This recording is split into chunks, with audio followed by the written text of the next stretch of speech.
अगली कहानी ध्यान से सुनना।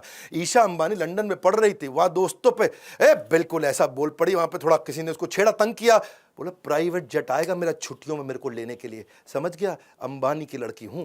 ये बात मुकेश अंबानी तक पहुंच गई। मुकेश को लगा यार बेटी में थोड़ा अहंकार आ रहा है, उसने जेट नहीं भेजा। उसने बोला कि जो तुमको पैसे दिए ना वहाँ जेब खर्ची के, उसी पैसे से पैसा बचा के अपनी टिकट लेके खुद आओगी। और वो पैसा बचाई जब, तो उसके बाद बिजनेस क्लास की टिकट नहीं थी, इकोनॉमी का पैसा बड़ी मुश्किल से बचा, खुद लौट के आई। 1 साल तक पिता ने जेट में नहीं बैठने दिया, बोला वैल्यू सिखाएंगे तुम्हारे को। उनका बेटा था, वो भी एक दिन चौकीदार को कुछ गाली दिया, बोला अंबानी का बेटा हूं।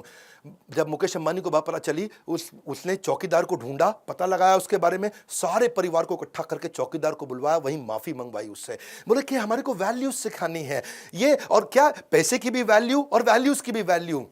बिल गेट्स, अगर आप कहीं सर्वे कर लो ना अपने आसपास के ऑफिस में, तो मोस्ट इन्फ्लुएंशियल लोगों में अगर आप पूछो 3 सबसे इन्फ्लुएंशियल लोग कौन है, हर आदमी बिल गेट्स का नाम 3 में से एक जरूर ले लेगा। इतना वेल्दीएस्ट आदमी। फोर्ब्स ने जब लिस्ट निकाली, 23 में से 18 बार वो रिचेस्ट मैन बना था वर्ल्ड का। ठीक है, ऑफ कोर्स आजकल नहीं है, आजकल जेफ भैया आगे आ गए, इलॉन भैया आगे आ गए।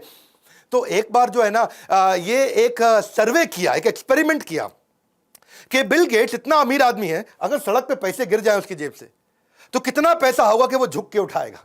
क्या कितना पैसा होगा कि वो झुक के उठाएगा। तो बिल गेट्स के साथ ये सर्वे किया गया, तो उसने उसकी नेट वर्थ, उसकी पर्सनल एसेट को कैलकुलेट किया, हिसाब किताब लगा के समझे कि अगर $50,000 अगर गिर जाए, है यानी कि लगभग 36 लाख रुपए गिरा होगा, तब बिल गेट्स के लिए झुकना किसी मतलब कोई वैल्यूएबल होगा कि भाई मैं झुकूं, झुक करके पैसा उठाऊं, क्योंकि यार मैं झुकने में इतना टाइम लग जाएगा, इससे ज़्यादा पैसा मैं बिना झुके कमा लूंगा, गिरने दे पैसा, जाने दे पैसा। वो तो ये बोले कि $50,000 अगर एक साथ हो तो उठाएगा, थोड़ा फैला हुआ हो तो फिर वो उसको भी नहीं उठाएगा। क्यों? क्योंकि उतना पैसे वाला आदमी, और इतना पैसे वाला आदमी, अब बताता हूं वो क्या करता है। उसकी बेटी एक बार रेस्टोरेंट गई और वहां जाकर के टिप दे के आई $500 की। बेटी टिप दे के आई $500 की, पिता भी उसी रेस्टोरेंट में गया और वहीं खाना खाया, उसी टेबल पे खा के आया, वो $5 की टिप दे के आया। तो वेटर बोला आपकी बेटी $500 दिया, आप तो सबसे अमीर आदमी दुनिया के, आपने $5 ही दिया।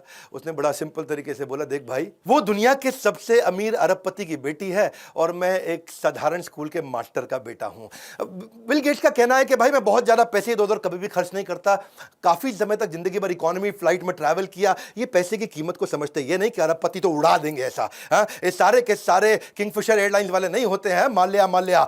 वॉरेन बफे दुनिया के सबसे अमीर आदमियों में, लेकिन आज तक 1956 के $31,000 के पुराने मकान में रहता, खुद ही गाड़ी चलाता है। अवॉइड स्पेंडिंग मनी, सुनो मेरी बात, गोल्डन स्टेटमेंट दे रहा हूं, सुन लो भैया, तुमसे कह रहा हूं, avoid spending money which does not contribute to your success. वहां पैसा कभी मत खर्च करना जो आपकी सक्सेस में कंट्रीब्यूट ना करता हो। अगर आपके गोल को कंट्रीब्यूट करता हो तो पैसा खर्च करना ठीक है। फ्रूगल होने का मतलब, कम पैसा खर्च करने का मतलब ये नहीं कि भिखारी बन जाओ, गरीब बन जाओ, मतलब ये है जहां वैल्यू फॉर मनी हो वहीं पैसा खर्च करे।